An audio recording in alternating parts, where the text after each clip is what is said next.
112వ కీర్తనలో మొదటి 2 వాక్యాలు గనుక మనం చదివినట్లయితే, యెహోవాను స్తుతించుడి, యెహోవాయందు భయభక్తులు గలవాడు ఆయన ఆజ్ఞలను బట్టి అధికముగా ఆనందించువాడు ధన్యుడు. వారి సంతతి వారు భూమి మీద బలవంతులగుదురు. యథార్థవంతుల వంశపు వారు దీవింపబడుదురు. కలిమియు సంపద వాని ఇంట నుండెను, వాని నీతి నిత్యము నిలుచును. ఈ విధంగా అనేక విషయాలు మీరు చూసినట్లయితే మొదటి వాక్యం నుంచి 9 వరకు ఉన్న వాక్య భాగాలు కనుక మనము ఈరోజు ధ్యానించే ప్రయత్నం చేద్దాం. మొదటి వాక్యం నుంచి 9 వాక్యాల వరకు ఉన్న లేఖన భాగాలు మనము ధ్యానించే ప్రయత్నం చేద్దాం. ఎందుకంటే ఒక వ్యక్తి దేవుని కోసం నిలబడినప్పుడు అతని జీవితంలో ఎలాంటి అనుభవాలు గుండా, ఆ వ్యక్తి యొక్క విశ్వాస యాత్రలో ఎలాంటి పరిస్థితులు గుండా వారు వెళ్తారనే విషయాన్ని ఇక్కడ వివరించే ప్రయత్నము కీర్తనాకారుడు చేస్తూ ఉన్నాడు. ఒక వ్యక్తి ఏం చేయాలంటండి? మొట్టమొదటిగా దేవుణ్ణి స్తుతించాలి. మొట్టమొదటి విషయం ఏంటండి? ఒక వ్యక్తి దేవుడు ఏర్పాటు చేసుకున్న ఏ వ్యక్తి అయినా కూడా ఏం చేయాలంటండి? దేవుణ్ణి స్తుతించాలి. అంటే దేవుణ్ణి స్తుతించడం అంటే ఎలాగ స్తుతించాలి? పరిశుద్ధమైన చేతులెత్తి దేవుణ్ణి స్తుతించాలి. ఎలా స్తుతించాలండి? పరిశుద్ధమైన చేతులతో. అంటే చేతులు ఒకటే పరిశుద్ధం కాదని దాని అర్థం. ఎక్కువగా మనం స్తుతించేటప్పుడు చేతులకే పని చెప్తాం. చప్పట్లు కొట్టడం ద్వారా ప్రభుని గణపరుస్తూ ఉంటాం. మన యొక్క ప్రాణాత్మ దేహాలు కూడా పరిశుద్ధతతో ఆయన్ని స్తుతించాలి.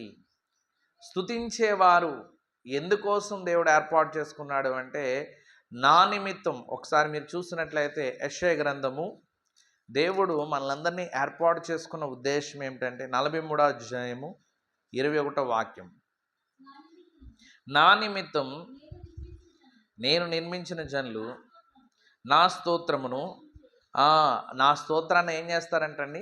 ప్రచురము చేస్తారంటే ప్రకటిస్తారు. నా నిమిత్తం నేను ఏర్పాటు చేసుకున్న జనులు నా స్తోత్రమును అంటే నన్ను ఎలా ఆరాధించాలో, నన్ను ఎలా స్తుతించాలో, నన్ను ఎలా గణపరచాలో, నన్ను ఎలా వెంబడించాలో ఇవన్నీ ఎవరు ప్రకటిస్తారంటండి? ఆయన ఏర్పాటు చేసుకున్న జనులు. నా మహిమ నిమిత్తము నేను నిర్మించిన జనులు చేయవలసిన పని ఇది. ఆయన్ని ఎలా ఆరాధించాలో, ఆయన ఎలా వెంబడించాలో, ఆయన ఎలా కీర్తించాలో, ఆయన్ని నోరారా ఎలా కొనియాడాలో, ఆయన కొరకు ఎలా బ్రతకాలో ఇవన్నీ ఇతరులకి ఎవరు చెప్పాలంటండి? ఆయన ఏర్పాటు చేసుకున్న ప్రజలమైన మనమే. ఆకాశం నుండి ఎవ్వరు కాదు. ఆకాశం నుండి ఏదో ఒకటి రాయాలనుకుంటే, ప్రజలందరినీ మార్చాలనుకుంటే దేవుడు చాలా ఈజీగా తన పని తాను చేసేసుకుని వెళ్ళిపోయేవాడు. కానీ దేవుని పరిచర్యకి దేవుడు మనుషుల్ని వాడుకోవాలనుకున్నాడు. పరిచర్య కొరకు ఎవరిని వాడుకోవాలన్నాడని? మనుషుల్ని వాడుకోవాలనుకున్నాడు. ఒక వ్యక్తిని రక్షించుట కొరకు మనుషుల్ని వాడుకోవాలన్నదే దేవునికి ఉద్దేశం. ఈ భూమి మీద దేవుని స్తుతించడానికి, దేవుని ఆరాధించడానికి, దేవుని గణపరచడానికి మనుషుల్ని దేవుడు ఏర్పాటు చేసుకున్నాడు. దేవదూతల్ని కాదు. ఈ భూలోకములో ఆయన్ని ఆరాధించడం. అందుకే దేవదూతలు ఏం చేస్తున్నాయంటండి? ఈ భూలోకములో మనం చేస్తున్న స్తుతి ఆరాధనను తొంగి చూస్తున్నాయంటండి. ఎవరండి? పరలోకములో ఉన్న దేవదూతలు ఈ భూలోకములో మనం చేస్తున్న స్తుతి ఆరాధనని తొంగి చూస్తున్నాయి. ఈ భూలోకంలో మనం చేసే ప్రతి పని వీళ్ళెంత చక్కగా దేవుణ్ణి ఆరాధిస్తున్నారని అబ్బురపడే విధంగా మనము ఆరాధించాలి. దేవదూతలు ఏమైనా సామాన్యమైనవండి? దేవదూతలు అత్యున్నతమైన పరలోక సింహాసనం ఎదుట నిత్యము ప్రభుని ఆరాధించే దూతలవి. అలాంటి దేవుడు ఏర్పాటు చేసుకున్న దూతల సమూహము ఈ భూలోకంలో ఏం చేస్తున్నాయంటండి? మనము చేస్తున్న భక్తిని చూడడానికి ఇష్టపడుతున్నాయి. అంటే ఎదుట వ్యక్తి యొక్క జీవితం పట్ల మనకి ఎప్పుడు ఆసక్తి వస్తుందండి? వాళ్ళకి మనకంటే ఏదైనా ఒక ప్రత్యేకత ఉందనిపించినప్పుడు. ఒక వ్యక్తిని ఆసక్తితో మనం ఎప్పుడు వెంబడిస్తాం? ఒక వ్యక్తిని ఆసక్తితో అతని జీవితంలో ఉన్న విషయాలను ఎప్పుడు పరిశీలిస్తామంటే అతనిలో లేదంటే ఆమెలో మనకంటే ప్రత్యేకతలు ఏమైనా మనకి అనిపించినప్పుడు. మరి దేవదూతలు పరలోకములో దేవుణ్ణి ఆరాధించడానికి దేవుడు ఏర్పాటు చేసుకున్న దేవదూతలు భూలోకములో ఉన్న మనలను మనము చేస్తున్న ఆరాధనలను, మనం వెళ్తున్న ప్రయాణాలను, మనం పాడుతున్న పాటలను, మనం చేసే ప్రార్థనలు చూడడానికి అవి ఎంతగానో ఆసక్తిని కనబరుస్తున్నాయి. ఎందుకంటే మన ఆరాధన దేవదూతల కంటే శ్రేష్టమైనదని దేవదూతలు భావిస్తున్నాయి కనుక. కాబట్టి ఈరోజు మనము ఎలాంటి వారమంటే, దేవదూతలకు తీర్పు తీర్చే అధికారం దేవుడు ఎందుకు ఇచ్చాడంటే అందును బట్టే. బైబిల్లో మనము చూసినట్లయితే, మీరు దైవములై ఉన్నారు, మీరు దేవతలకు దేవదూతలకు తీర్పు తీర్చేవారుగా ఉన్నారు. మనము సామాన్యమైన మానవులము కాదు, దేవుడు ఎన్నిక చేసుకున్న ప్రజలము. దేవదూతలకు సైతం మనం ఏం చేస్తున్నామండి, తీర్పు తీర్చే అధికారాన్ని దేవుడిచ్చాడు. అందును బట్టి మనము దేవుని దృష్టికి విలువైన వారము. లోక దృష్టికి విలువ లేకపోవచ్చు, మన బంధువులకి మనం యొక్క విలువ తెలియకపోవచ్చు, మనతో నివసిస్తున్న మన చుట్టుపక్కల ప్రజలకి మన విలువ వాళ్ళకి తెలియకపోవచ్చు. అయితే నీ విలువ తెలిసిన వాడు ఏం చేశానంటున్నాడంటే, అయితే మీరు విలువ పెట్టి కొనబడిన వారు గనుక. ఎవరంటండి మనం? విలువ పెట్టి కొనబడిన వారు. మనకి ఒక విలువ ఇచ్చాడు దేవుడు. కొరింథీ రాసిన పత్రిక మీరు చూసినట్లయితే, మొదటి కొరింథీ రాసిన పత్రిక 6వ అధ్యాయం 20వ వాక్యం. మీరు విలువ పెట్టి కొనబడిన వారు గనక మీ దేహముతో దేవుణ్ణి మహిమపరచండి. మన దేహంతో ఏం చేయాలంటండి? దేవుణ్ణి మహిమపరచాలి. మీకు విలువిచ్చి వెల ఇచ్చి మిమ్మల్ని మన ప్రభు కొన్నాడు, నిన్ను నన్ను. ఎందుకోసమని? మన దేహంతో ఏం చేస్తామని? ఆయనకి ఆయాసకరమైన కార్యాలు చేస్తామని కాదు, ఆయన్ని ఇబ్బంది పెట్టే, ఆయన్ని తలదించుకునే పనులు చేస్తామని కాదు. అందుకే ప్రభువారు ఈ లోకంలో సంచరిస్తున్న దినాల్లో కొందరి విషయం ఏం చెప్పాడంటే, మీ నిమిత్తమే నా నామం అన్యజనుల్లో దూషింపబడుతుంది. మీ నిమిత్తము మహిమపరచబడాలి, కానీ మీరు ఏం చేస్తున్నారు? దాన్ని దూషణ పాలుగా చేస్తున్నారు. అందుకే పౌలు ఏమంటాడంటే, మీలో మేలుకరమైనది దూషణ పాలు కాకుండా చూచుకోండి. మీలో ఉన్న మేలుకరమైనది దూషణ పాలు కాకుండా మీరు చూచుకోండి. ఒకసారి మీరు చూసినట్లయితే వాక్యములోంచి రోమీయులకు రాసిన పత్రిక 14వ అధ్యాయం 16వ వాక్యం చదువుదాం. మీకున్న మేలైనది దూషణ పాలు కానీయకుడి. ఏమంటున్నాడండి? మీకున్న మేలైనది, మీ జీవితాల్లో దేవుడిచ్చిన మేలుకరమైన కొన్ని ఆధిక్యతలు మీ జీవితాల్లో ఉన్నాయి. అవి ఏమవ్వకూడదండి? దూషణ పాలు కాకూడదు. మీ ద్వారా దేవుని నామానికి ఎంత మాత్రము అపకీర్తి కలగకూడదు. మీ ద్వారా దేవుని నామం ఎంత మాత్రము దూషింపబడకూడదు. మీ ద్వారా దేవుని నామం ఎంత మాత్రం హేళన చేయబడకూడదు. అయితే నా ప్రియమైన వారలారా, ఈరోజు దేవుని బిడ్డలమైన మనము, మన ద్వారా దేవుని యొక్క నామము దూషణ పాలవుతుందేమో ఒకసారి మనము ఆత్మ విమర్శన చేసుకోవాల్సిన వారికి ఉన్నాం. దేవుడు చేసుకున్న ప్రణాళికలో కానీ, దేవుడు ఏర్పాటు చేసుకున్న సంకల్పంలో కానీ, ఆయన ఉద్దేశంలో కానీ ఎక్కడా మానవుని పట్ల ఏ విధమైన లోపము లేనేలేదు. దేవుడు ప్రతి మానవుని చేసిన వెనక ఆయన ఉద్దేశం ఏంటంటే, ఈ భూలోకాన్ని మన ద్వారా దీవించాలని, ఈ భూలోకాన్ని మన ద్వారా వ్యాప్తి చెందించాలని. ఈ ప్రణాళికల్లో, ఈ ఆలోచనలో, ఈ సంకల్పాల్లో ఎక్కడ ఏ విధమైన లోపం లేదు. లోపం ఎక్కడుందంటే, ఆయన ఇచ్చిన స్వేచ్ఛను బట్టి మనుషులు ఏమవుతున్నారంటే స్వేచ్ఛను దుర్వినియోగం చేసుకుంటున్నారు. ఒకవేళ దేవుడు నువ్వు ఇంతవరకే చేయడానికి నీకు అధికారం ఉందని కొన్ని నియమ నిబంధనలు పెట్టేసి మనం ఒక్క అడుగు కూడా వేయకుండా ఆయన బంధించాలనుకున్నాడు అనుకోండి, ఆయన నియంత అవుతాడు. దేవుడు అవడు. నియంత ఏం చేస్తాడని? దేశాలని, కొన్ని ప్రాంతాలని పరిపాలన చేసే నియంతలు ఉంటారు. వారు చెయ్యమన్న పని చేయాలి, దానికి మించి చేస్తే వెంటనే మరణ శిక్ష వారి మీదకి వస్తుంది.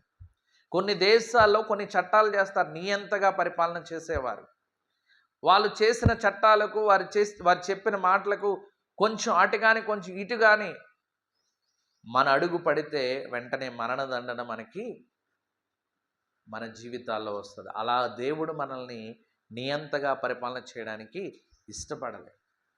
స్వేచ్ఛయుతమైన జీవితాన్ని మనకి ఇచ్చాడు. ఆ స్వేచ్ఛే కొన్ని సందర్భాల్లో ఏమవుతుందంటే దేవునికి వ్యతిరేకపూరితమైన కార్యాలు చేయడానికి మనము ప్రేరేపింపబడుతూ ఉన్నాం. అందుకే గలతీయులకు రాసిన పత్రికలో అంటాడు, నేను మీకు స్వేచ్ఛ ఇచ్చింది ఎందుకోసం అంటే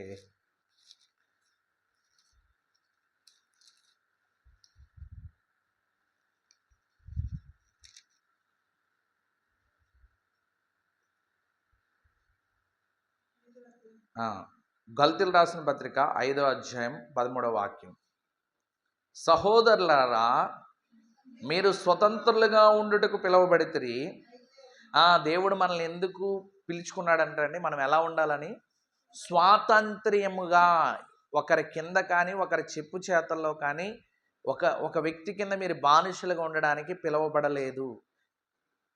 చదవండి. అయితే నేను ఒక మాట చెప్పదలుచుకుంటున్నాను.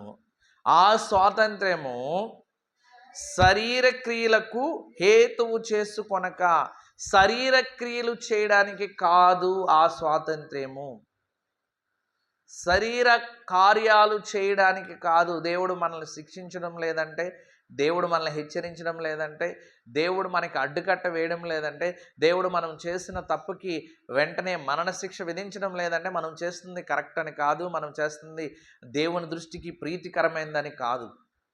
ఆయన స్వేచ్ఛ ఇచ్చాడు కనుకనే నిన్ను శిక్షించడంలా హేతువు చేసుకొనక ప్రేమ కలిగిన వారే ఒకరినొకడు దాసులై ఉండండి. మనం ఏం చేయాలంటే ఒకరితో ఒకరు సహవాసము కలిగిన వారిగా ఉండాలి. ఒకరి కష్ట నష్టాలు ఒకరు పాలు పంచుకునే వారిగా ఉండాలి. మనం ఎప్పుడూ కూడా ఒకరితో ఒకరు సహవాసం కలిగిన వారిగా ఉండాలి తప్పించి ఒకరినొకరు దూషించుకునే విధంగా, ఒకరినొకరు హేళన చేసుకునే విధంగా, ఒకరినొకరు అగౌర్యపరుచుకునే విధంగా, ఒకరి దాన్ని ఒకరు దోచుకునే విధంగా, ఒకరినొకరు మోసం చేసుకునే విధంగా మనం ఉండకూడదని, మన యొక్క దేవుడిచ్చిన ఈ స్వాతంత్ర్యము మన శరీర క్రియలు నెరవేర్చుకోవడానికి కాదు, మన ఇష్టాలు నెరవేర్చుకోవడానికి కాదు, మన కోరికలు తీర్చుకోవడానికి కాదు, మన ఇష్టానుసారంగా జీవించడానికి ఎంత మాత్రము కానే కాదు. కాబట్టి నా ప్రియమైన వారులారా, ఈ దేహముతో మనం ఎవరిని మహిమపరచాలంటండి? మన దేవుణ్ణి మహిమపరచాలి. అందుకే దేవుడు నా నిమిత్తం నేను నిర్మించిన జనులు ఈ భూలోకంలో ఏం చేస్తారండి? నా స్తోత్రమును ప్రచురం చేస్తారు, నన్ను ప్రకటిస్తారు, నన్ను స్తుతిస్తారు, నన్ను ఆరాధిస్తారు. నన్ను ఎలా వెంబడించాలో, నన్ను ఎలాగా స్తుతించాలో, నన్ను ఎలా ఆరాధించాలో దాన్ని లోకానికి నేర్పించడానికే దేవుడు మనల్ని ఏర్పాటు చేసుకున్నాడు. కాబట్టి మన ఇంటి వారికి ఒకవేళ మనము సామాన్యమైన వ్యక్తిగా కనిపించవచ్చు, మన స్నేహితులకు ఒకవేళ మనం సామాన్యమైన వ్యక్తులుగా కనిపించవచ్చు, మన చుట్టూ నివసిస్తున్న వ్యక్తులకి సామాన్యమైన వ్యక్తిగా నిన్ను చూడొచ్చేమో, కానీ దేవుని దృష్టిలో మాత్రం నీవు సామాన్యమైన వ్యక్తివి కాదు. ఎందుకంటే నీ కోసం ఆయన విలువిచ్చి వెల ఇచ్చి కొని ఉన్నాడు. ఎందుకోసం అంటే ఆయన సాక్షిగా బ్రతకాలని, ఆయన సాక్షిగా జీవించాలని, ఆయన నామాన్ని ప్రచురపరచాలని. మరి రెండవదిగా మొట్టమొదటి విషయం ఏంటండి? ఆయన్ని స్తుతించాలి. మనం ఇందాక పాడిన పాటల కష్టంలో నష్టంలో నాకు తోడుగా ఉన్నావని ఒక శరణం మనం పాడాం. అయితే మనం ఎప్పుడెప్పుడు స్తుతించాలి? ఎల్లప్పుడూ కష్టములో నష్టములో సంతోషములో ఆనందములో. దానికి చక్కనే బెస్ట్ ఎగ్జాంపుల్ మనందరికీ తెలుసు, యోబు గారే తెలుసు. యోబు గారు యెహోవా ఇచ్చెను, యెహోవా తీసుకుని పోయాను, యెహోవా నామమునకే మహిమ కలుగును గాక. అలాగే దాన్ని అక్షరాల తన జీవితంలో కూడా చేసి చూపించిన వ్యక్తి దావీదు తన కుమారుడు రోగిగా ఉన్నప్పుడు అతడు స్వస్థ పొందాలని మరి ఉపవాసము చేస్తాడు. ఎప్పుడైతే దేవుడు ఆయన పిలుచుకున్నాడో వెంటనే ఆయన ఏం చేస్తాడని? స్నానము చేసి చక్కని వస్త్రాలు ధరించుకుని భోజనం చేస్తాడు. ఎందుకోసం? ఈ భూలోకములు ఉన్నంత వరకు అతని కోసం నేను ప్రార్థించినా ఏం చేసినా దేవుడు విని అతను బ్రతికిస్తాడు. అతను చనిపోయాడు, దేవుని సన్నిధికి వెళ్ళిపోయాడు, నేను మళ్ళీ అతని దగ్గరికి వెళ్ళాలి తప్పించి అతను నా దగ్గరికి రాడు. అతడు వస్త్రాలు వేసుకోవడం, అతడు భోజనం చేయడం దేనికి సూచనగా ఉందంటే యెహోవాను స్తుతించడానికి సూచనగా ఉంది. చింతతో ఆయన కుమిలిపోలేదు, బాధతో ఆయన కృంగిపోలేదు. వేదనతో అతను అయ్యో ఎంతో ప్రేమతో కన్న కుమారుడు పోయాడని బాధపడలే. కాబట్టి నా ప్రియమైన వారలారా, స్తుతించడం అనేది నీతిమంతులకు శోభస్కరమైన దేవుని యొక్క వాక్యము సెలవిస్తుంది. అది మనకి శుభదాయకం. దేవుని స్తుతిస్తూ ఉన్నప్పుడు మన జీవితాల్లో అనేక శుభములు అనుభవిస్తాం. మన జీవితాల్లో ఎన్ని కష్ట నష్టాలు ఉన్నా కూడా మనము స్తుతించుట ద్వారా మన స్థితిగతులను మార్చుకోగలుగుతాం. మనము ఆరాధించుట ద్వారా, మనము స్తుతించడం ద్వారా, మనందరికీ తెలుసు 12 ఏళ్ల నుంచి రక్తస్రావ రోగము కలిగిన స్త్రీ ఎక్కడికి రావాలనుకుంది? యేసుక్రీస్తు ప్రభు దగ్గరికి రావాలనుకుంది. మరి వచ్చి ఏం చేయాలనుకుంది? ఆయనతో ఆమె సమస్యలు చెప్పుకోవాలనుకుందా? ఆయన వస్త్రపు చెంగును తాకితే చాలు అనుకుంది. ఆయన వస్త్రపు చెంగును తాకితే నాకు స్వస్థత వస్తుందని నమ్మింది. నా ప్రియమైన వారలారా, ఆయన దగ్గరికి వెళ్ళి ఆమె తన సమస్యను చెప్పుకోవాలనుకోలే. నీ సమస్య ఏదో నీ దేవునికి తెలుసు. అయితే నువ్వు ఆయనని చేరుకోవడం ముఖ్యమైనది. నీ ఆరాధన ఆయన చేరితే, నువ్వు స్తుతించడం ఆయనకి చేరితే, నీవు ఆయన్ని గణపరచడం ఆయనకి చేరితే, నీ సమస్య ఏదైతే ఉందో అది పటాపించలేకపోతుంది. అన్నేండ్ల నుంచి, దాదాపు 12 ఏళ్ల నుంచి ఉన్న రోగము ఆయన వస్త్రపు చెంగును తాకగానే. కాబట్టి ఆయన ఎందుకు అటువంటి ఆసక్తి వచ్చింది ఆమెకి? ఆయన వస్త్రపు చెంగును ఎందుకు తాకాలనుకుంది అని మనం ఆలోచన చేసినట్లయితే, ఆయన మహిమా ప్రభావంతో నింపబడిన వ్యక్తి కనుక ఆయన శరీరాన్ని నేను తాకలేకపోయినా ఆయన వస్త్రాన్ని తాకితే చాలు నాకు స్వస్థత వస్తుంది. కాబట్టి ఈరోజు మన యొక్క ఆరాధన, మనము ప్రభు సన్నిధిలో చేసే ప్రతి కార్యము కూడా ఎక్కడికి చేరాలండి?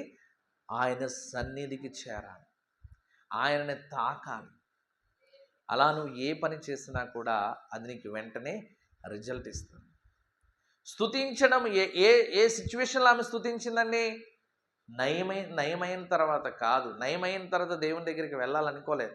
మనసులో ఒకవేళ అనుకుని ఉండొచ్చు కదా, ఇంటి దగ్గర నుండి, ప్రభువా నేను ఈ స్థితిలో ఉన్నాను, నా రోగాన్ని కనుక నువ్వు బాగు చేస్తే నేను నీ మందిరానికి వెళ్ళి నీ సన్నిధిలో సాక్షిగా ఉంటానని మనసులో అనుకుంటే దేవుడు కార్యం చేయడా? చేస్తాడు, తప్పకుండా చేస్తాడు. కానీ మనము ఆయన్ని చేరుకోవడం అనేది అతి ప్రాముఖ్యమైనది. ఆయన దగ్గరికి మనం వెళ్ళడం అనేది అత్యున్నతమైనది. ఆయన సన్నిధిలో ఉండడం అనేది అతి శ్రేష్టమైనది. అందుకే దేవుడు యాకోబు రాసిన పత్రికలో ఏమంటాడంటే, మొదట నా యొద్దకు రండి, అప్పుడు నేను మీ యొద్దకు వచ్చేదను. అంటే ఆయన రాలేడా మనం ఆయన దగ్గరికి వెళ్తే? కానీ ఆయన వస్తాడు, కానీ ఒక నిబంధన. నీవు ఎంతగా దేవుణ్ణి ప్రేమిస్తున్నావో, నువ్వు ఎంతగా దేవుణ్ణి ఆరాధిస్తున్నావో, నువ్వు ఎంతగా దేవునికి నీ జీవితంలో ప్రాధాన్యత ఇస్తున్నావో దేని ద్వారా దేవుడు తెలుసుకుంటాడండి? నీవు ఆయన యొద్దకు రావడం ద్వారా, నీవు ఆయన దగ్గరికి రావడం ద్వారా. కాబట్టి నా ప్రియమైన వారలారా, అందుకే చక్కగా పరిశుద్ధ గ్రంథంలో అటువంటి పవిత్ర లేఖనాలు రాయించాడు దేవుడు. మొదట ఆయన దగ్గరికి మనం వస్తే ఆయన మన దగ్గరికి రావడానికి సిద్ధంగా ఉన్నాడు. ఆయన ఎల్లవేళలా అన్ని సమయాలలో, అన్ని కాలాలలో నీకు అతి చేరువగా ఉండే దేవుడు. అయితే ఆయన నీతో ఉన్నాడని నువ్వు ఎప్పుడు తెలుసుకోగలుగుతావంటే ఆయన సన్నిధిలో ఉన్నప్పుడు. ఆయన సన్నిధిలో నువ్వు ఉన్నప్పుడు ఆయన నీతో ఉన్నాడనే ఒక స్పృహ నీవు తెలుసుకుంటావు. నువ్వు ఎక్కడున్నా కూడా ఆయన వాక్యంతో నువ్వు ఉంటే, ఆయన మాటలతో నువ్వు ధ్యాసలో ఉంటే, ఆయన్ని ఆరాధించే విధానములో నువ్వు ఆ ధ్యాస కలిగి నువ్వు ఉద్యోగం చేస్తున్నా, వ్యాపారం చేస్తున్నా, నీ గురి ఆయన మీదే కనుక ఉంటే గనక, నీ గురి ఆయన మీదే కనుక నీకు ఉంటే గనక ఆయన నిన్ను తప్పక దర్శిస్తాడు. ఆయన తప్పక నీ నామమును, నీకున్న సమస్తమైన కష్టాల నుంచి ఆయన విడిపించేవాడు. ఆమె కలిగిన రోగము ఎందుకు విడుదల పొందిందంటే దానికి గల కారణం ఏమిటంటే, ఆమె ఒక ఆశతో దేవుని చేరుకుంది. యేసుక్రీస్తు ప్రభుని ఒక ఆశతో చేరుకుంది. ఆశ ఏంటంటే, ఈ వ్యాధి నాకు నయం కావాలి. ఒక ఆశతో దేవుని సన్నిధికి మనం వస్తే, ఆశ గల ప్రాణాన్ని దేవుడు ఏం చేస్తాడండి? తృప్తిపరుస్తాడు. ఆయన సన్నిధిని చేరుకోవడం చాలా ప్రాముఖ్యమైనది. ఆయన సన్నిధిలో ఉండడం చాలా ప్రాముఖ్యమైనది. ఆయన ఆరాధించడం చాలా ప్రాముఖ్యమైనది. నీ ప్రతికూల పరిస్థితుల్లో కూడా నువ్వు దేవుని స్తుతిస్తే నీ జీవితంలో దేవుడు అద్భుతాలు చేస్తాడు. రెండవదిగా ఏం చేయమన్నాడండి? ఆయన యందు భయభక్తులు నిలపాలి. ఆయన యందు ఏం చేయాలండి? భయభక్తులు నిలపాలి. ఈ మాట చాలా ప్రాముఖ్యమైనది క్రైస్తవ లోకానికి. క్రైస్తవ లోకంలో ఉంటే భయం ఉంటుంది, ఉంటే భక్తి ఉంటుంది. రెండూ కలిసి చాలా మందిలో లోపిస్తూ ఉంది. ఈ రెండు ఉంటేనే దేవుడు నీతో ఉంటానంటున్నాడు.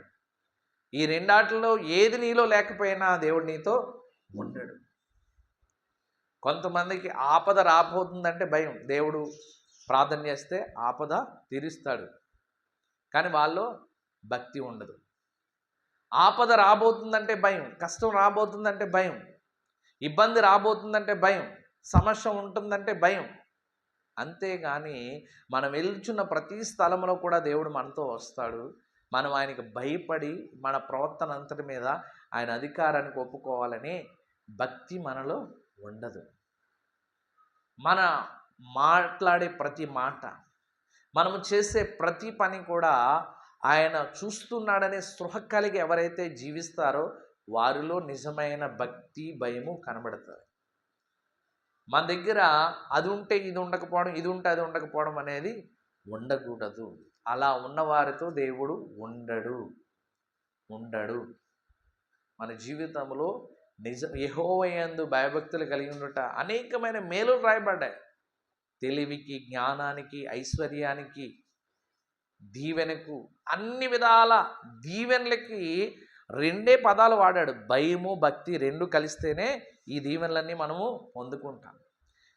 భయపడితే చాలు అని దేవుడు అనలే, భక్తి చేస్తే చాలు అనలేదు. నువ్వు ఎలా జీవించినా పర్లేదు, నువ్వు పాట పాడితే చాలు, నువ్వు ఎలా జీవించినా పర్లేదు, వాక్యం చదివితే చాలు, నువ్వు ఎలా జీవించినా పర్లేదు, వాక్యాన్ని ప్రకటిస్తే చాలు, నువ్వు ఎలా జీవించినా పర్లేదు, దేవుని సన్నిధిలో సాక్ష్యము చెప్తే చాలు అని దేవుడు అనలేదు. ఈ రెండు మనము చేస్తేనే ఆయన మనతో ఉంటాడు. మూడవదిగా ఏం చెప్పాడండి? ఆయనను బట్టి ఆయన ఆజ్ఞలను ఏం చేయాలంటండి? అధికముగా ఆయన ఆజ్ఞలను బట్టి మనం ఏం చేయాలంటండి? ఆనందించాలి. ఆయన ఆజ్ఞలను బట్టి మనము ఆనందించాలి. ఏదైనా దేవుడు ఒక పని చేయమన్నప్పుడు ఆ చెయ్యమన్న పని మనకి కష్టంగా మనం ఫీల్ అవుతున్నాం అనుకోండి, ఆయన ఆజ్ఞలను బట్టి మనము ఆనందించలేకపోతున్నామనే గ్రహింపు మనకి రావాలి. ఆయన చెప్పింది ఏదైనా మనం పాటించడానికి కొంచెం ఆలోచిస్తున్నాం అనుకోండి, కొంచెం సంకోచిస్తున్నాం అనుకోండి, ఆయన ఆజ్ఞలను బట్టి మనం ఆనందించలేని స్థితిలో ఉన్నామని దాని అర్థం. కాబట్టి నా ప్రియమైన వారలారా, ఆయన ఆజ్ఞలు అనేకమైనవి ఉన్నాయి బైబిల్లో. అందులో ఏదైనా ఒకటి, ప్రాముఖ్యంగా 10 ఆజ్ఞల గురించే దేవుడు మోషే ద్వారా మాట్లాడాడు. ఆ 10 ఆజ్ఞలు కనుక మన జీవితంలో పాటించడానికి కానీ, వాటిని చేయడానికి కానీ సంకోచిస్తూ ఉంటే, ఆలోచిస్తూ ఉంటే, ఈరోజు ఏం కాదులే, ఈ ఆజ్ఞను పాటించకపోయినా పర్లేదని మనం దాటిపోతూ ఉంటే ఆయన ఆజ్ఞలను బట్టి మనము ఆనందించడం లేదని మనం గ్రహించాలి. కాబట్టి ఈరోజు ఆయన ఆజ్ఞలను బట్టి ఎవరైతే ఆనందిస్తారో, మరి ఆయన ఆజ్ఞలలో నీ దేవుడైన యెహోవా నీకు అనుగ్రహించు దేశములో ఏం చేయమన్నాడని? నీ తల్లిని తండ్రిని సన్మానించమన్నాడు, గౌరవించమన్నాడు, వారిని ఘనమైన వ్యక్తులుగా ఎంచమన్నాడు. దాని అర్థం ఏంటంటే దేవుని విడిచిపెట్టేసి వాళ్ళు చెప్పిందల్లా చేయమని కాదు, వాళ్ళకి గౌరవం ఇమ్మని, వాళ్ళకి కొన్ని విషయాల్లో దేవుని విషయాలు తప్పించి మిగిలిన అన్నిటి విషయాల్లో వాళ్ళకి ప్రాధాన్యత ఇవ్వమని. అంతేగాని వాళ్ళు చర్చికి వెళ్ళొద్దన్నారు కాబట్టి చర్చికి వెళ్ళడం మానేయకూడదు. వాళ్ళు ఎక్కడికో రమ్మన్నారు కాబట్టి అక్కడికి మనం వెళ్ళిపోవడం కాదు. వాక్య సమ్మతమైన పనుల్లోనే మనం వాళ్ళకి లోబడాలి, విధేయులుగా ఉండాలి. మరి పరిశుద్ధ దినమును మనం ఎలా ఆచరించాలంటండి? పరిశుద్ధంగా ఆచరించాలి. ఇట్లా అనేకమైన ఆజ్ఞలు ఉన్నాయి. వాటన్నిటినీ దేవునికి నీ సమయం ఇమ్మన్నాడు, నీ ధనాన్ని ఇమ్మన్నాడు, నీ శక్తిని ఇమ్మన్నాడు. ఇవన్నీ కూడా మనము చేయగలగాలి. ఇలా చేసినప్పుడే మనం నిజమైన దేవుని చేత ధన్యులుగా పిలువబడతాం.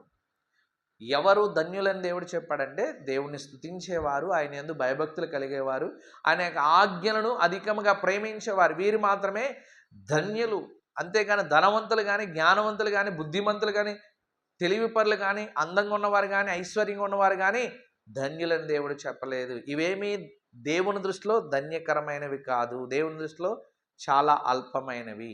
అల్పమైన వాటి కొరకు మీరు వేగిర పడకండి. అందుకే మోషే ఏమన్నాడంటే అల్పకాల పాపభోగము అనుభవించుట కంటే క్రీస్తు నిమిత్తము నింద అనుభవించట శ్రేష్టమని నమ్మాడు. అల్పకాల పాపభోగము అనుభవించుట కంటే ప్రపంచములో ఐగుప్తు దేశములో ఉన్న విశిష్టత మరి ఏ దేశానికి లేదు. ప్రపంచాన్ని ఆ దినాల్లో ఏలుబడి చేస్తుంది ఐగుప్తు దేశం. అయితే ఐగుప్తు దేశపు రాజుగా పిలువబడుట కంటే దేన్ని ఘనతగా ఎంచాడండి? క్రీస్తు నిమిత్తము నిందను గొప్పగా ఎంచాడు.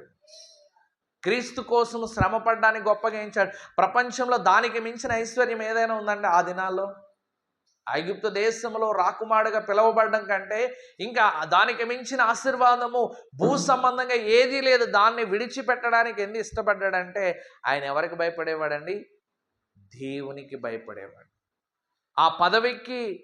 ఆ పదవిని ప్రేమించేవాడు కాదు, ఆ హోదాని ప్రేమించేవాడు కాదు. ఆ హోదాను బట్టి తన్ను తాను గొప్పవాడని ఫీల్ అయ్యే వ్యక్తి మోసే కాదు. తన ప్రాధాన్యతలన్నీ కూడా దేవుని కోణంలోనే చూస్తూ ఉన్నాడు. తన నిర్ణయాలన్నీ కూడా దేవుని కోణంలోనే నిర్ణయాలు తీసుకోవడానికి ఇష్టపడ్డాడు. అల్పకాల పాప భోగాన్ని అనుభవించడానికి ఇష్టపడలేదు. నా ప్రియమైన వారలారా, మనము కూడా చాలా వ్యత్యాసం ఉంది లోకానికి దేవుని బిడ్డలకి. మరి అంత అత్యున్నతమైన స్థానాన్ని మోషే ఎందుకు వదులుకోవడానికి ఇష్టపడ్డాడు ఆలోచించండి. ఆ దినాల్లో ప్రపంచాన్ని అంతటికీ ఒక మహాచక్రవర్తిగా ఫరో పిలువబడుతూ ఉన్నాడు. అటువంటి రాజపీఠాన్ని, అటువంటి వైభోగాన్ని, అటువంటి ఘనతను తీసుకువచ్చే ఆ స్థితిని ఆయన ఎందుకు విడిచిపెట్టాడు? ఒకసారి ఆలోచిద్దాం.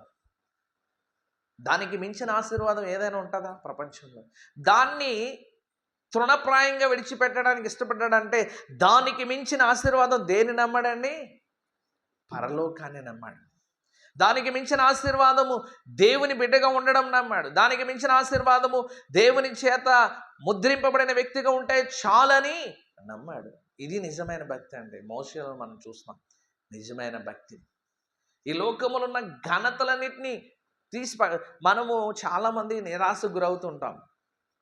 ఎందుకంటే అసలు భక్తి చేయని వారు, భక్తిలో స్థిరంగా ఉండని వారు వాళ్ళ జీవితాల్లో చాలా సమృద్ధిని అనుభవించడం మనం చూసినప్పుడు, వాళ్ళ జీవితాల్లో చాలా దీవెనలు వారు పొందుకోవడం మనం చూసినప్పుడు, వాళ్ళు కార్లు, మేడలు, మిద్దెలు కట్టుకుంటుంటే నిజంగా భక్తి చేసిన వాడికి ఎలా ఉంటుందంటే, ఏంటి నా భక్తి, ఏ విధమైన దీవెన లేదు, ఏదో చాలని జీతం, చాలని వసతులు, చాలని స్థితి ఏంటి అని మనం అనిపిస్తుంది. మరి మోషే ఎందుకు అంత అత్యున్నతమైన స్థితిని విడిచిపెట్టడానికి ఇష్టపడ్డాడంటే ఆయన దేవుని చేత ధన్యుడిగా పిలువబడ్డానికి ఇష్టపడ్డాడు.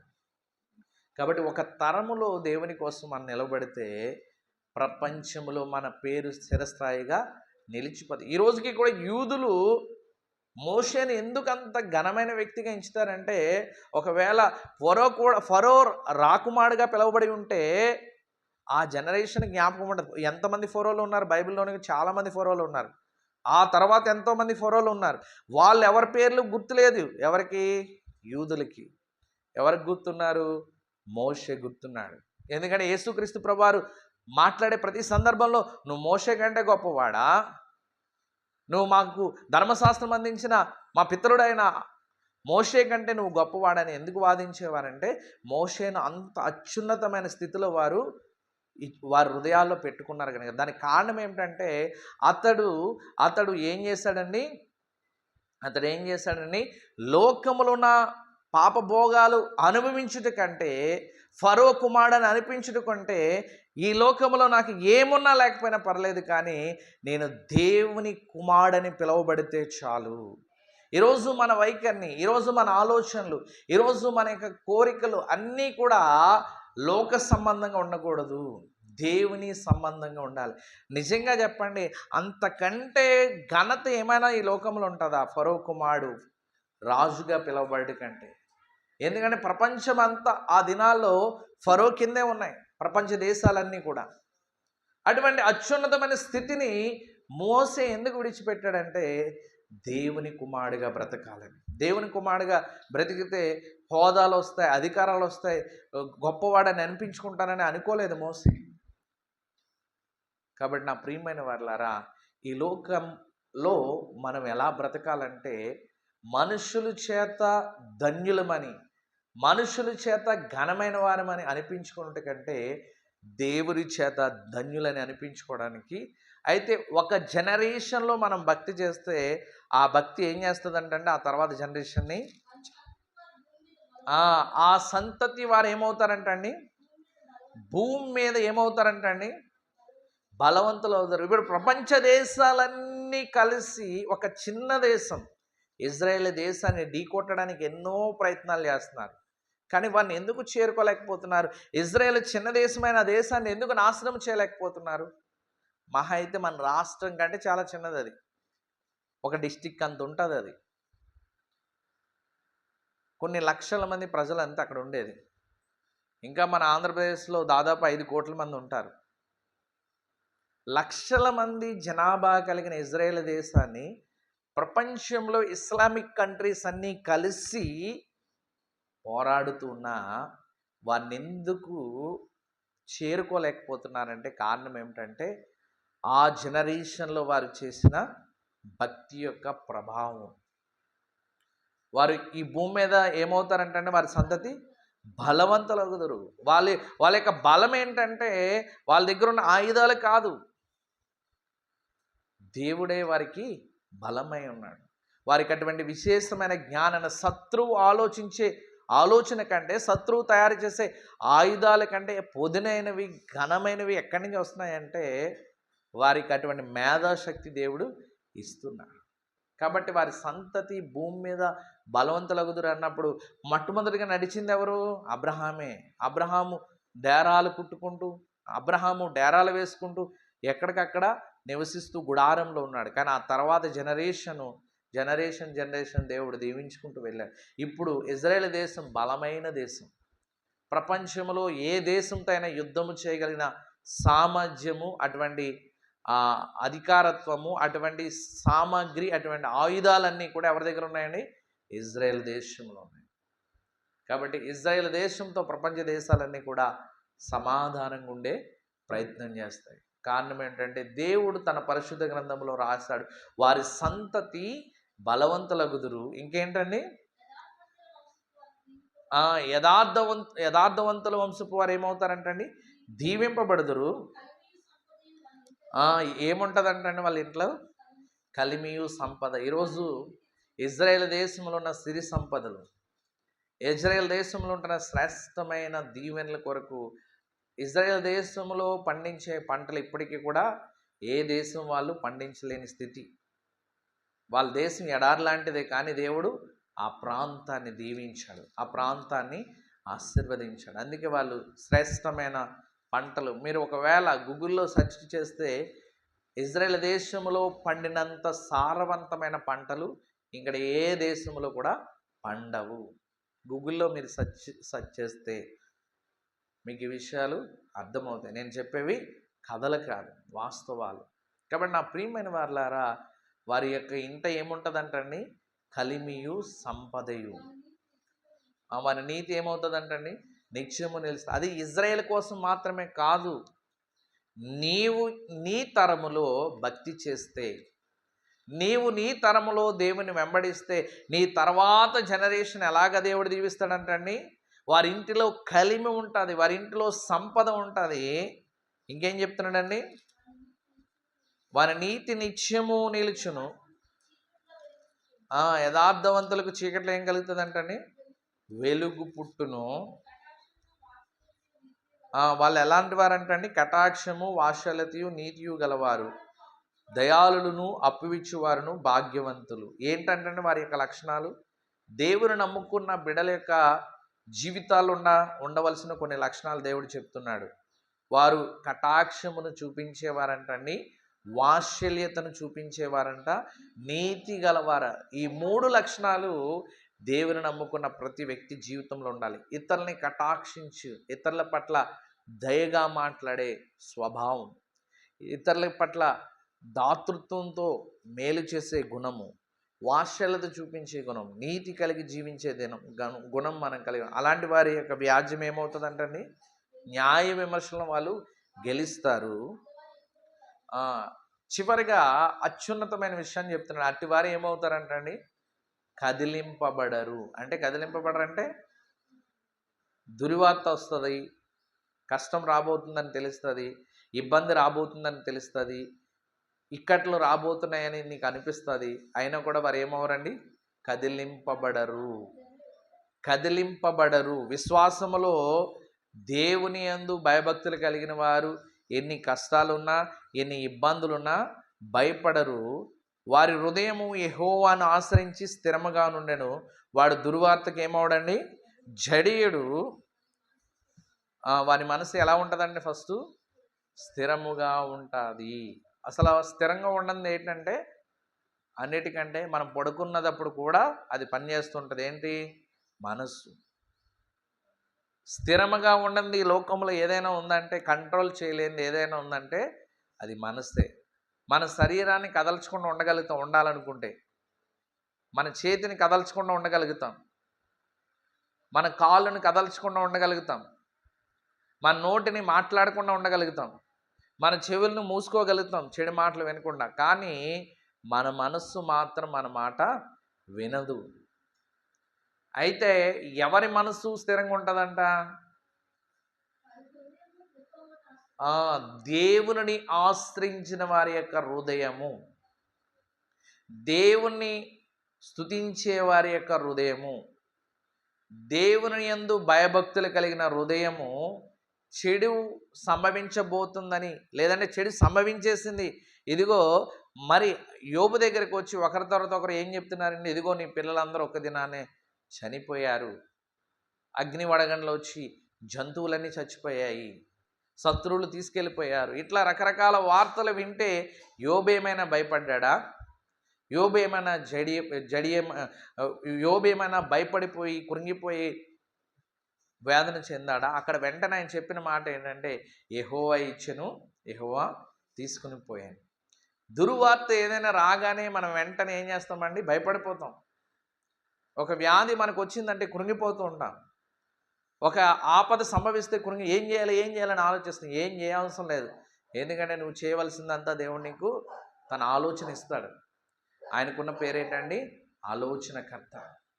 నీకు ఆపద కలుగు చేసిన దేవుడు, నువ్వు ఆపదలోనికి వెళ్ళబోతున్నావని తెలిసిన దేవుడు, నువ్వు కష్టంలో ఉండబోతున్నానని తెలిసిన దేవునికి ఆ కష్టం నుంచి, నష్టం నుంచి, వ్యాధి నుంచి, ఇరుకు నుంచి, ఇబ్బంది నుంచి విడిపించడం ఆయనకి తెలియదా? ఎందుకంటే బైబిల్ చాలా క్లియర్గా చెప్తుంది, ఆయన నమ్ముకున్న వారి జీవితాల్లో ఏముంటాయంటే దుర్వార్త వస్తుంది తప్పించి దానికి ఆ వ్యక్తి భయపడడు, జడియడు. అంటే దుర్వార్తలు రావని దేవుడు చెప్పలేదు, కష్టాలు రావని దేవుడు చెప్పలేదు, ఊహించని విధమైన కష్టాలు, అసలు ఆలోచించం ఇలా జరుగుతుందని, ఇలా మన లైఫ్ ఇలా ఉంటుందని, ఇలాంటి కష్టాలు మన జీవితంలో వస్తాయని, ఇలాంటి ఆపదలు మన జీవితంలో వస్తాయని, ఇలాంటి పరిస్థితులు మనుషులు ఇలా మారుతారని మనము ఊహించి ఉండము. అలాంటివి వచ్చినా కూడా యెహోవా యందు భయభక్తులు కలిగిన వ్యక్తి ఏం చేస్తాడండి, తన యొక్క హృదయము స్థిరముగానే ఉంటుంది. నిజమైన భక్తిని వెలికి తీసే క్రమంలో దేవుడు ఏం చేస్తాడంటే, నువ్వు అనుకున్నట్టుగా ఏది ఉండదు.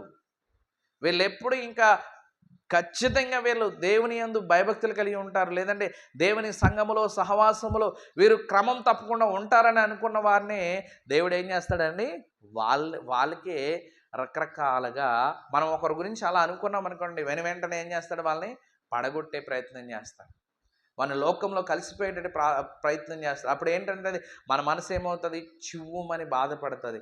అయ్యో దేవుడు ఎందుకు సహాయం చేయలేదు, అయ్యో దేవుడు ఎందుకు వాళ్ళని అలాంటి వక్ర మార్గంలో నడవడానికి అనుమతించాడు, ఆయన నిజంగా ఉంటే ఆయన బిడ్డలు ఎందుకు ఇలా ఉన్నారు, అలా ఉన్నారని నేను ఇంకా ప్రార్థన చేయనని ఒక తీర్మానంలోనికి వచ్చేస్తాం. అయితే దేవుడు ఏం చెప్పాడండి, నిజమైన భక్తి పరులైతే, నిజమైన దేవుని నమ్ముకున్న బిడ్డలైతే చెడు వార్తకు ఏమవరండి, జడియరు. చెడు వార్త ఏదైనా కావచ్చు, వ్యాధి కావచ్చు, ఆర్థికపరమైన ఇబ్బందులు కావచ్చు, నిన్ను నమ్మిన వారు మోసం చేయడం కావచ్చు, నిన్ను దూషించడం కావచ్చు, అసలు నీ జీవితంలో ఇలా జరుగుతుందని నువ్వు ఊహించని పరిస్థితి కావచ్చు, దానికి దేవుణ్ణి ఆశ్రయించిన వారు ఏమవరండి? జడియరు. దేవుని ఆశ్రయించిన వారు భయపడరు. కాబట్టి ఈరోజు దేవుని నమ్ముకున్న మన జీవితాల్లో ఏదైనా ఒక ఆపదలో మనం ఉన్నామని తెలిస్తే, మనం కృంగిపోతున్నామంటే, మనం బాధపడుతున్నామంటే, మనం దుఃఖపడుతున్నామంటే దానికి కారణం ఏమిటంటే మనలో ఏం లేదండి, స్థిరమైన భక్తి లేదు. మన భక్తి ఏంటంటే సమస్యలను చూసి కృంగిపోయే భక్తి. అలా కాకుండా మనము స్థిరముగా ఆయన్ని ఆరాధిస్తే, స్థిరముగా ఆయన స్తుతిస్తే మన జీవితం ఎలా ఉంటుందంటండి, 9వ వాక్యం, వాడు దాతృత్వం కలిగి బేదలకు ఇచ్చిన వాని నీతి నిత్యము నిలిచిన వాని కొమ్ము ఘనత నుండి హెచ్చింపబడను. అలా దుర్వార్తకు జడేయకుండా, కష్టాలకు భయపడకుండా, కన్నీళ్లకు భయపడకుండా, నిందలకు భయపడకుండా, మరి ఇబ్బందులకు భయపడకుండా, ఒంటరితనానికి భయపడకుండా ఎవరైతే దేవుడు చూపించిన బాటలో భక్తి చేసుకుంటూ పోతారో వాని యొక్క కొమ్ము ఏమవుతుందంటే ఒక దినము ఘనత నొందుతాడు. ఒక దినం మనం అత్యున్నతమైన స్థితికి వెళ్తాం. అటువంటి కృపను పరిశుద్ధ ఆత్మదేవుడు మన జీవితాల్లో దయచేయునుగాక.